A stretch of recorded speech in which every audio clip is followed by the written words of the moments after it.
What is up, guys? Welcome to my very first Yu-Gi-Oh! Genesis video.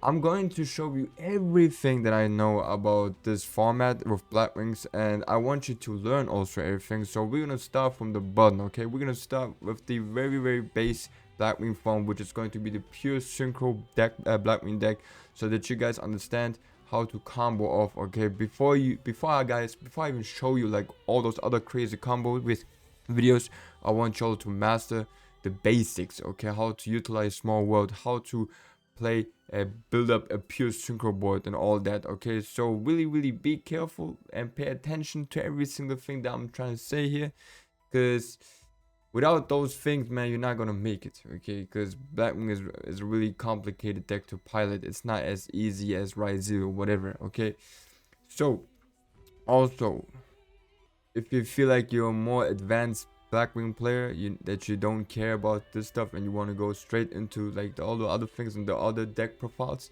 you can support me on Patreon. I got over there already different kind of FTK Blackwing decks ready for y'all. But for the other people that are new to this world of Blackwings or to this format, I want y'all to start with this video. Okay, this is really important. Alright, we're gonna start off. Look at this beautiful hand. Doesn't matter if you go first or second. We're gonna start off with small world. Now here we can use Nibiru to bridge into Fuvalos. Okay, so Nibiru into Fuvalos, and then we can search for, guess what, Simoon. And once we have Simoon in our hand, man, you guys already know it is Simover. So with Blackwing Simoon, we always have to banish a black monster as a cost, and then we're gonna normally summon him and search off with the black whirlwinds. We always gonna search here for Zudri. Now normally summon Zudri over here, do chain 1, chain 2. Now we can search for a second time. In this case we will always search for my boy Vara and for Shamal.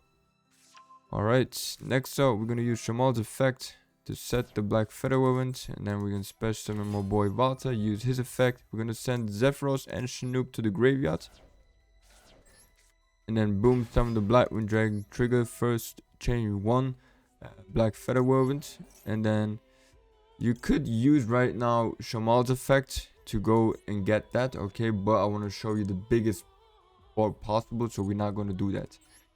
Okay, boom, now we got this bitch out. And next thing that we want to do is we're going to use Zudri's effect to tribute Simoon over here. And then we are going to go here into Nothong. Obviously we're not going to use the extra monster zones over here. Now we're going to use Shamal's effect in the graveyard once we summon Nothong and get Zudri to our hand. Okay, now thanks to Nothong, guys, we're gonna get an additional norm summon, and Zudri is another once per turn, so is not Black Whirlwind. So we're gonna get two beautiful new ads, which is going to be one, your boy Orochi, and the other one is going to be the Twin Shadow here. I'll explain to you in a minute why we want to play with this card in the pure synchro build. Next up that I want you to do is I want to use Zephyr's effect to bounce back the black feather whirlwind. Okay, activate again. Good thing is in this type of format you don't really have to respect cards like Nibiru. You can, there are some ways to play around those cards, but that's for another video. Okay, so next thing that we are going to do is we're gonna go here into our Borea Storm. All right, we're gonna use Borea Storm's effect, then Shanga, and then we're gonna go and summon our second Blackwing Dragon. Boom, and this time we're gonna use the black feather whirlwind to summon back a level 2 tuner, just like that. Okay, now we have 2 dragons and we have 2 tuners, so we're gonna utilize these. We're gonna go into our Dispatter,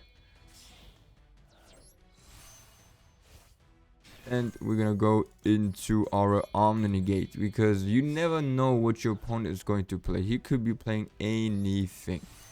Okay, and we also don't want to lose. I mean, we're not going to lose to a Dark Ruler no more, because we have also the Twin Shadow.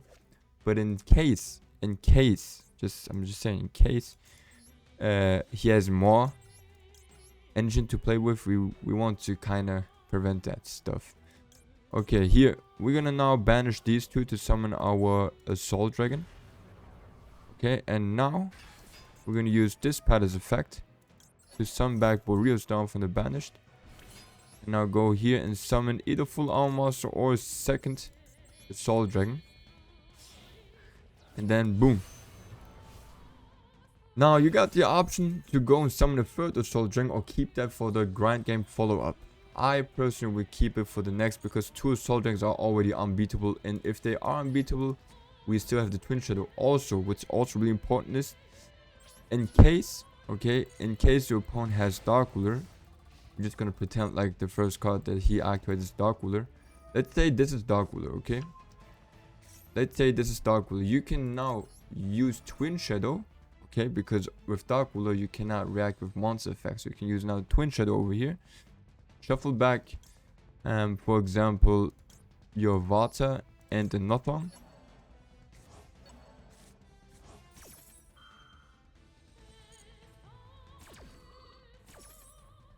To summon a Silverwind. And I forgot to use yeah, I messed it up now, but on the on the effect of Twin Shadow,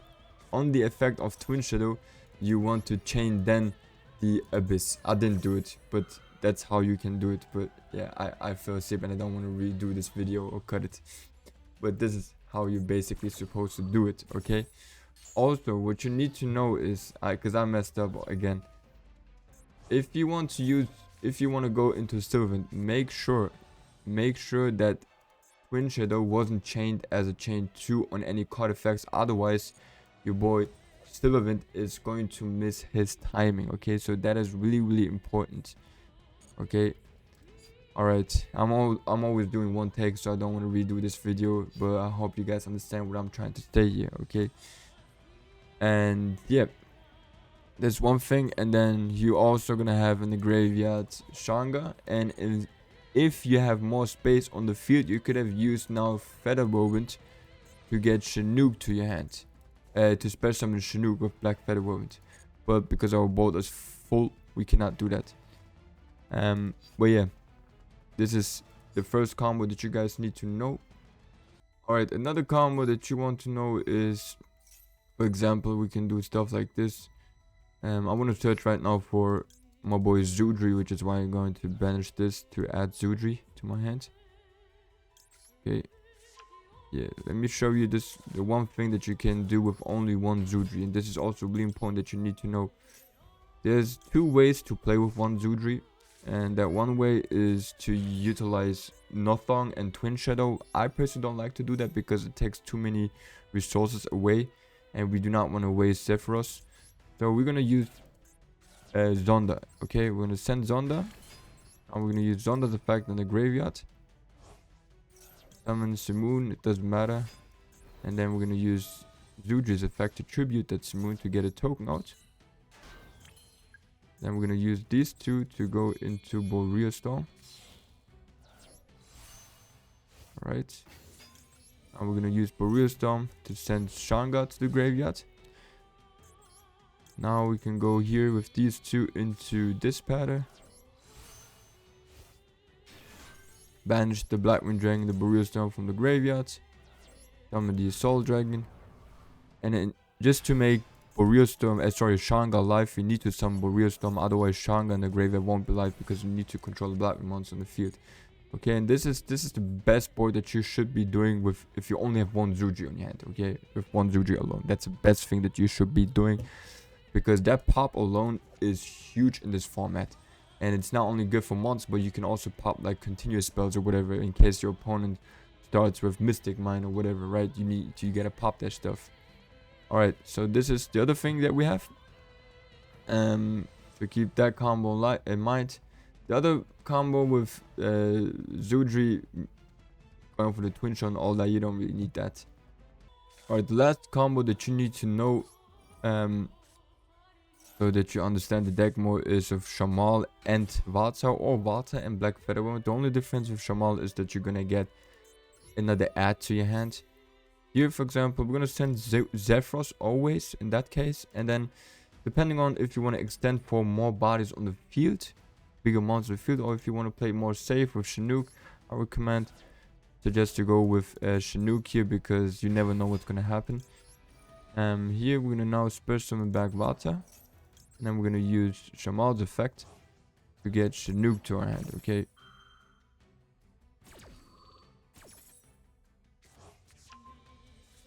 Just like that. And we're gonna use Zephyros to bounce back the Black Featherwound. Reactivate it. Go here into Boreal Storm. Boreal Storm, you always want to send Shanga. And we're gonna go here into our Dispatter. That. Now we can summon the Blackwing Dragon. Activate the Black Featherwound to summon back Zephyros. Use Dispatter to summon Boreal Storm. And now it's all up to you whether you want to summon full armor master or Soul Dragon. I would personally go with full armor master if you do not know what or who you're playing against. Okay, let me explain to you why. Because just in case your opponent does have Dark Ruler, you are fucked. You're not only going to have Chinook left, but if you have full armor master, you're still gonna have Shanga alive in the graveyard. Chinook is also gonna be ready for the grind game follow up, because then you're gonna send the Blackwing Dragon, and then with Boreal Storm and the Blackwing Dragon you can summon another one. And not only that, like I said, it's just more safe, and a lot of decks are not even going to be able to auto full armor master, so you always want to have somehow armor master in the field, because he's just unaffected, right? So yeah, those are like the 3 main combos that you need to master before you want to go deeper into this deck. Okay, if you don't know about those 3 combos, don't even start doing anything else, because this is the basics. Alright guys, and this is the first deck that I have for y'all. Like I said, this is not the best Blackwing deck so far. I mean, it could be, because it literally doesn't play any bricks, but and the X deck is also really versatile, so we have a lot of cards in the X deck. But like I said, I have some other Blackwing decks in my mind that I'm going to play. If you want to know about these, make sure to support your boy on Patreon and join the flock, right? But yeah, this is so far. By the way, there's one DD Crow, one Skullmeister, one Upside Goblin in here. It's up to you what card you don't play. Okay, Upside Goblin can be great to add consistency to this deck. Skullmeister, I really like Skullmeister, not only as a hand trap but also as a small world bridge, because you can bridge so many things with this card. DD Crow is also obviously good. It's also kind of good, a small world bridge, but not the best one. But yeah, so keep that in mind. You can pick between those 3 cards which one you want to play. I feel like Upside Goblin is also going to be huge, but it's all up to you guys. So the cards that I believe are mandatory is 3 times Joel. You can play Orochi if you always want to summon like an Omni Gate. Then we play 1 Shanga, 1 Hamatan, 3 times Vata, 1 Chinook. I like Ghost Ogre, we'll see. Maybe I'll swap those. 1 Zephyros, and then like I said, 3 Skullmeisters or whatever you want. 3 times Shamal, 3 times Sudri. So far I'm testing Fubolos, but we'll see how necessary Fubolos will be. 3 times Simoon, 1 Zonda, 1 Radiant, which is also crazy because with small world you basically play 4 kaijus. So instead, in case there is some big monster on the field that you cannot out, then the kaiju is going to be there. 1 Nibiru, I like Nibiru, especially if we play with Mulchamis, and it's also a great small world bridge for us. But yeah, with the Fubolos, it just comes in clutch sometimes. I don't think it's necessary to play more, and it's the cost. The cost is also pretty high for that. So yeah, and then we have 3 times Small World, 3 times Black Whirlwind, 1 Black Featherwind, 1 Twin Shadow, 1 Blackbird Close, Blackbird Close is more there to break boards and to also play through Mulchamis better. Okay, if you don't want to give your opponent any draws, then you go with the Blackbird Close for search and pass on that. The X-Deck is 1 Nothong, 1 Boreal Stone, 1 Silverwind, 2 times Blackwing Dragon, 1 Draco Berserker, 1 Hot Red Dragon Archfiend the Beast. We got one full armor master, 3 times the Soul Dragon, 1 Dispatter, Onimaru. We'll see, maybe I'll swap that one day. 1 Raider's Knight and 1 Arc Rebellion Xyz Dragon to break big monsters. Okay, yeah, this is the list for so far. Like I said, they're gonna be updates and everything, but this is the first thing that I want to give you guys to play with and test with and work with to understand more how this deck works, especially for beginners. But if you feel like you are a more advanced Blackwing player, then make sure to join the Patreon community so you get all the spice. Okay, alright. That's it for me for today, guys. Thank you so much for watching. Don't forget to hit the like button and subscribe, and let me know what you think in the comment section below. Okay, alright, peace.